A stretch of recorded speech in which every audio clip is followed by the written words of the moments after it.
Honorable Chief Minister of Telangana, Sri K. Chandrasekhar Rao, my distinguished brothers, Justice Nageshwar Rao, Sister Hima Kohli, Justice P.S. Narasimha, other Honorable Judges of the Supreme Court of India, Honorable Justice R.V. Ravindran, Honorable Justice Kurian Joseph, former Judges of the Supreme Court of India, Brother Justice Satish Chandra Sharma, Chief Justice of Telangana High Court, Brother Justice Prashant Kumar Mishra, Chief Justice of Andhra Pradesh High Court, former Chief Justice of the High Court,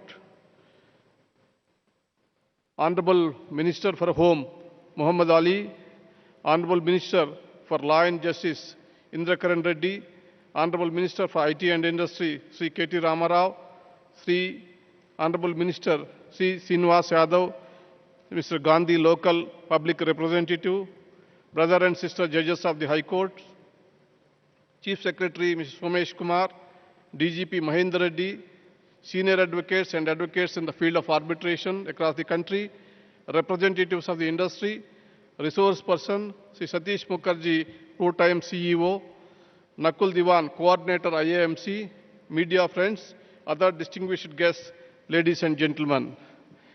Very good morning to all of you.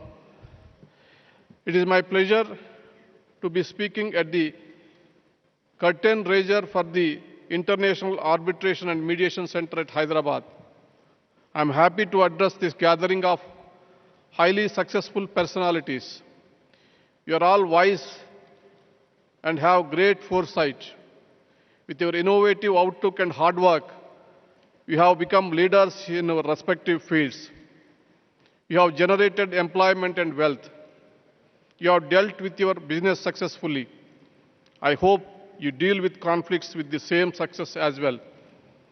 Here I want to retell a story from the great Indian epic Mahabharata, which provides an example for an early attempt of mediation and a conflict resolution tool, where Lord Krishna attempted to mediate between Pandavas and Kauravas. It may be worthwhile recall that the failure of mediation led to a disastrous consequence. You may not be law graduates, but with your experience of leading with complex commercial transactions and practical knowledge, you already know about the legal system in this country. Many of you may already prefer alternative dispute resolution mechanisms before approaching courts. The reasons for conflicts are many: misunderstanding, ego issues, trust and greed can lead to conflicts. Ultimately, small difference of opinions can lead to a big conflict, and even a big conflict can be resolved with some effort in understanding one another. If conflicts arise in our personal life, they can be resolved by avoiding the people you don't like, or you can choose to personal sacrifice of some property or money to get mental peace by satisfying the other person's ego. Sometimes you may choose the path of silence or even develop a philosophical attitude to some issues. Every day in our lives, we face conflicts, be it between family members or in our business or in professional life. Can any person imagine a world without conflict? A prudent person tries to find ways to resolve the same amicably. Conflicts have a human face, and it helps to be a human in our approach to resolve the same. One must have the foresight to look behind the conflict. But in a business, we cannot lose money, honor, or your reputation. You cannot sacrifice the interests of business or industry. In such a situation, also, you can think of an easy way of settling disputes without wasting much time or money or losing your peace of mind. You can find a better way for further growth and improvement. Now, to come back to the reality. In business, you might have a difference of opinion and disagreements. One should usually start by initiating a dialogue to clarify the issues. If it doesn't happen, you may still to look for people who can help you to resolve such issues by negotiating. If this also doesn't work, then the only option people consider is to go to court. My advice after practicing in the legal profession for over a period of 40 years in different capacities is that you must keep the option of going courts as a last resort. Use this last resort only after exploring the option of ADR, that is arbitration, mediation and conciliation. Arbitration and mediation are efforts that restore relationship. I think the most of the important factors behind the resolution of any dispute is having a right attitude. By right attitude, I mean we should leave aside our ego, emotions, impatience, and embrace practicality. But once those conflicts enter a court, much gets lost in the practice and the procedure. I do not need to elaborate the benefits of mediation and arbitration to this gathering of domain experts and business people. Dispute resolution mechanisms like arbitration, mediation are nowadays the preferred modes of dispute resolution across the world. The reasons for mediation and arbitration over traditional litigation is manifold. Fewer delays, less expensive, more involvement of parties in the process, greater party choice, more control, more comfortable and amicable environment for the parties. Similarly, mediation has immense potential for dispute resolution in India for both domestic and international disputes. In addition to the above advantages, mediation also has the following benefits. Allows for settlement and compromises between parties, ensuring there is no winner or loser in the process. Parties have far more control over the outcome. Possibility of continued relationship between the parties after the dispute resolution process. Greater options for choice of mediators with varied expertise, as there is no requirement for legally trained people. The exact steps in arbitration would depend on the complexity and type of issues being considered.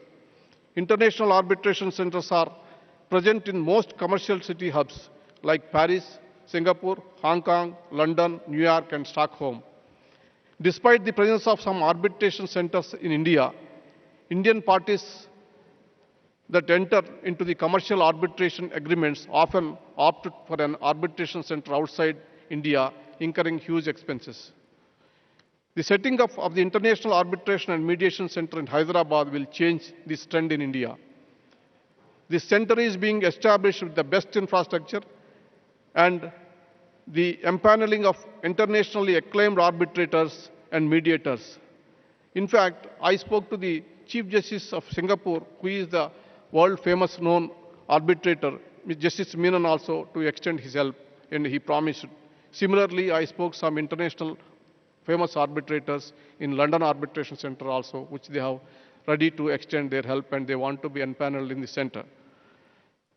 Best practices across the world are being taken into consideration to ensure efficient functioning of the center and for drafting of the rules by Honorable Justice Ravindran and his team. With a global perspective and the emphasis on quality, I can assure you that it would soon be comparable to arbitrational institutions like Singapore International Center and London International Center. Honorable Chief Minister has already explained at length about the benefits of having this center in Hyderabad and the steps being taken by the government to make it a robust hub for international arbitration and mediation. I don't want to dwell or give the reasons which are compelled for me to locate this center in Hyderabad, but to my satisfaction and to explain the reason behind of choosing this place, I want to say 8 points in favor of Hyderabad. One is, it is several pharma companies, biotech companies, aerospace, in the IT companies, real estate, etc. is located in Hyderabad. Hyderabad is one of the fast growing cities in India economically, otherwise. All these statistics indicate that Hyderabad is a top destination for business and commerce in the country. Year-round connectivity with all major cities across the world, world-class international airport, rail and road connectivity, accommodation in world-class hotels. It has the pleasant weather throughout. More than that, the people of Telangana are welcoming, warm and cooperative.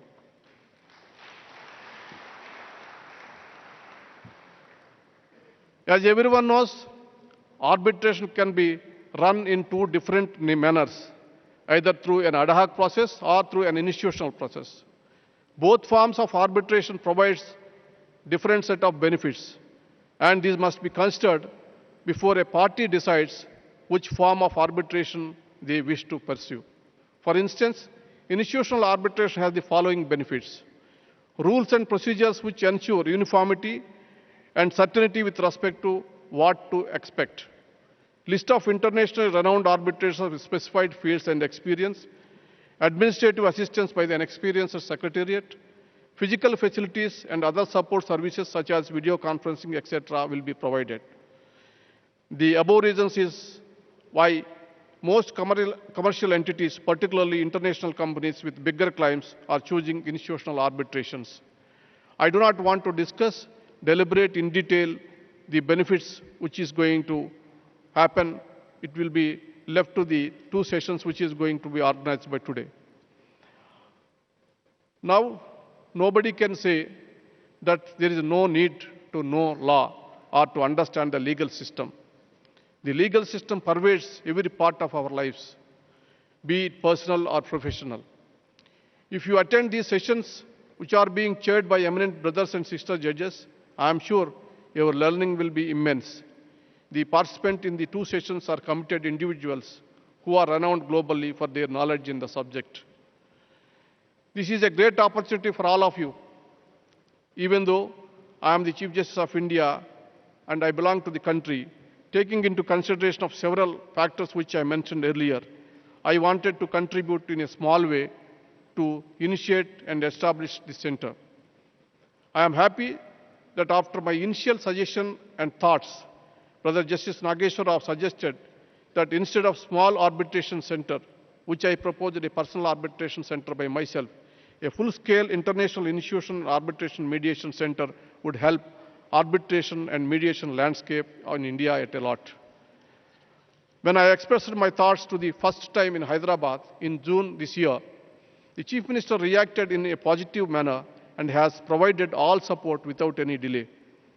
Our thoughts become a reality only with the help of the Honorable Chief Minister and the Government of Telangana. I want to say, on 20th August 21st, in the residential house of the Chief Justice of India, when Justice Hema Kohli was the Chief Justice, I proposed the trust deed. And today is the 4th. We have already started a curtain raising function. And 18th of December, we are inaugurating the center. Please see how fast we have completed this task. Thanks to the Honorable Chief Minister once again allotting the land to the institution. Justice Ravindran is renowned in this field. He spent a lot of time and efforts in making this vision of a reality. He is a man who has framed and structured this institution and rules and functioning. He is a great person, eminently knowledgeable and an extremely humble person. I thank him for spending a lot of his valuable time. I must thank my illustrious senior judge, retired Justice Kurian, who come and agreed to participate in this program. I request his valuable services to this institution. Brother Justice Subhash Reddy is not here, but he is the son of the soil. He is actively taking interest in the development of this project, and his encouragement and support is invaluable, and I thank him for the same. Sister Justice Hema Kohli, while she was the Chief Justice of Telangana, contributed immensely by providing support for the establishment of this center. I am glad that she continues to be the trustee of this center. I would like to thank Honorable Justice Satish Chandra Sharma, Chief Justice of Telangana. Since he has taken over the charge, he has infused new energy and has taken an active interest in the project. I thank him for his valuable support. At the same time, I thank Registrar General Nagarjun to mention a special mention for his hard work and continuing support for establishing of this institute.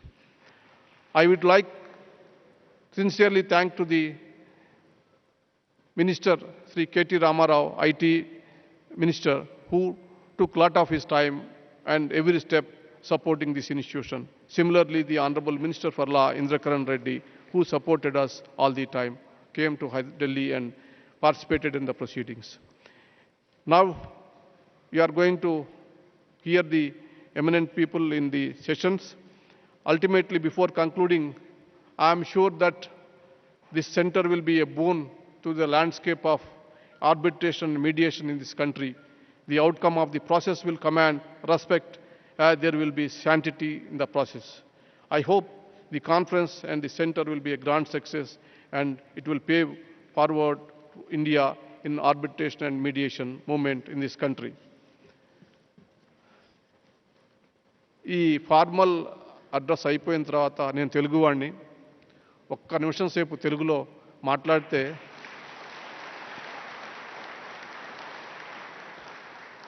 నాకు సంతోషంగా ఉంటుంది. ఎందుకంటే ముఖ్యమంత్రి గారు కూడా తెలుగు భాష అభిమాని, తెలుగు భాషా సంస్కృతుల కోసం ఎంతో కష్టపడి పనిచేస్తున్నట్టు మనిషి. తెలుగు వాళ్ళకి భోజనంలో పెరుగన్నం తినకపోతే ఏ రకంగా సంతృప్తి పడడో అదేవిధంగా రెండు ముక్కలు తెలుగులో చెప్పకపోతే నేను సంతోషపడను. ఈ దేశంలో ఆర్థిక సంస్కరణలు తెచ్చినటువంటి ప్రముఖుల్లో మన తెలంగాణ బిడ్డ, అదేవిధంగా ప్రధానమంత్రి, మొదట తెలంగాణ బిడ్డ తర్వాత ప్రధానమంత్రి పివి నరసింహారావు గారు ఈ దేశానికి ఆర్థిక సంస్కరణలు తెచ్చి దేశంలో ఎన్నో మార్పులు తెచ్చాడు. ఆయన తెచ్చినటువంటి ఆర్థిక సంస్కరణల ఫలితంగా ఈ దేశంలో చట్టాల్లో కూడా అనేకమైనటువంటి మార్పులు చేయవచ్చింది. ఆ మార్పుల్లోనే మరొక తెలుగు బిడ్డ doctor PC Rao arbitration and conciliation act of 1996ని రాశారు. ఆ రాసిన ఆ బుక్ ఆయన లా తయారు చేసేటప్పుడు నేను కూడా కొద్ది గొప్ప పార్టిసిపేట్ చేశాను కాబట్టి ఈ విషయాలు నాకు తెలుసు. ప్రపంచంలో ఏ దేశం వెళ్ళినా కూడా ఇందాక ముఖ్యమంత్రి గారు చెప్తున్నట్లు మొదట అడిగేటటువంటి ప్రశ్న, మీ దేశంలో పెట్టుబడులు పెట్టమని మీరు అడుగుతున్నారు, బాగానే ఉంది, ఎన్ని సంవత్సరాలు పడుతుంది మీ దేశంలో లిటిగేషన్ వస్తే అని చెప్పేసి అడుగుతున్నారు. అది వాస్తవం. అందుకనే ఆర్థిక సంస్కరణలతో పాటు చట్టాల్లో సంస్కరణ కూడా తెచ్చి ఆర్బిట్రేషన్ అండ్ కన్సిలియేషన్ యాక్ట్ తీసుకొచ్చినటువంటి తెలుగు వాళ్ళు ఆ రోజు నుంచి కూడా ఈ రంగంలో ముందంజలో ఉన్నారు. తీర్పులు చెప్పడానికి కోర్టులు హంగామా ఆర్భాటం అక్కర్లా. నేను మొన్న భారతదేశ రాష్ట్రపతి ప్రధానమంత్రి సమక్షంలో చెప్పాను, ఈ దేశంలో న్యాయం చేయడానికి కోర్టులే కాదు ప్రభుత్వాలు అదేవిధంగా అధికారులు కూడా న్యాయం చేయొచ్చని. అంతేకాదు సమాజంలో గుర్తింపుండి గౌరవం ఉన్నటువంటి ఏ వ్యక్తి అయినా కూడా తీర్పు చెప్పడానికి అర్హుడే. దానికి లా డిగ్రీ మరి కోర్టులు వేసుకొని ఇచ్చేయాల్సినటువంటి అవసరం లేదు. తప్పొప్పులు తెలుసుకొని సమస్యను అర్థం చేసుకున్నటువంటి శక్తి ఉన్నటువంటి వాడు, సమాజం గౌరవించినటువంటి మనిషి, విశ్వసనీయత కలిగినటువంటి వ్యక్తి తీర్పు చెప్పొచ్చు. మరి మా మీడియేషన్ సెంటర్లో నేను అనేక మంది తెలుగు బిడ్డలు మరి గౌరవించబడినటువంటి సమాజం గౌరవించబడినటువంటి బిడ్డలు ఉన్నారు. వాళ్ళందరూ కూడా ఈ మీడియేషన్ సెంటర్లో ఎంపానల్ అయ్యి ప్రజలకి ఈ మీడియేషన్ సెంటరు ఆర్బిట్రేషన్ సెంటర్ ఒక ఇండస్ట్రియలిస్టులకే కాదు సామాన్య మానవుడికి కూడా న్యాయం చేసేటటువంటి మీడియేషన్ ఇష్యూస్ ఉంటాయి. మీడియేషన్ ఇష్యూస్లో కుటుంబ సమస్యలు కానీ లేకపోతే ఇతర వాయిద్యాలు కానీ ఏదైనా సమస్యలకి పరిష్కారం చేయొచ్చు. చాలా సరళమైనటువంటి పద్ధతుల్లో తీర్పులు చెప్పచ్చు. అటువంటి వాళ్ళు అనేక మంది అవధానులు, మన గరికపాటి నరసింహారావు లాంటివాడో లేకపోతే నాగపండి శర్మ లాంటి అనేక మంది పెద్ద పెద్ద వాళ్ళంతా ఉన్నారు. వాళ్ళంతా సమాజంలో గుర్తింపు ఉండి వాళ్ళు చెప్పినటువంటి మాటకు విలువైనటువంటి వ్యక్తులు. వాళ్ళంతా కూడా ఎంపానల్ అయి ప్రజలకు సేవ చేయాల్సిందిగా ఈ సందర్భంగా విజ్ఞప్తి చేస్తున్నాను. చివరిగా కేసీఆర్ గారిది చాలా పెద్ద చెయ్యి. ఆయన ఏం చేసినా కూడా చాలా ఆర్భాటంతో చాలా పెద్దగానే చేస్తాడు.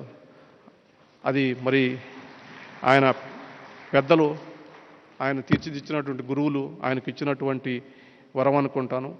అటువంటి మనిషి ఈ గ్రాండ్ వేలో అంటే ఈ గొప్ప పద్ధతిలో ఈ ఇంటర్నేషనల్ ఆర్బిట్రేషన్ సెంటర్ని ఏర్పాటు చేయటం, అదేవిధంగా ఇవాళ మరి ఇక్కడ ల్యాండ్ అలాట్ చేయటం, ఈ కార్యక్రమాన్ని అంతా నడిపించటం ఆయన యొక్క పెద్ద మనసుకి నిదర్శనం. ఆయనకి, ఆయన రాష్ట్ర ప్రభుత్వానికి, ఆయన మంత్రులకి, అధికారులకి అందరికీ కూడా పేరు పేరున కృతజ్ఞతలు తెలియజేసుకుంటున్నాను. నమస్కారం.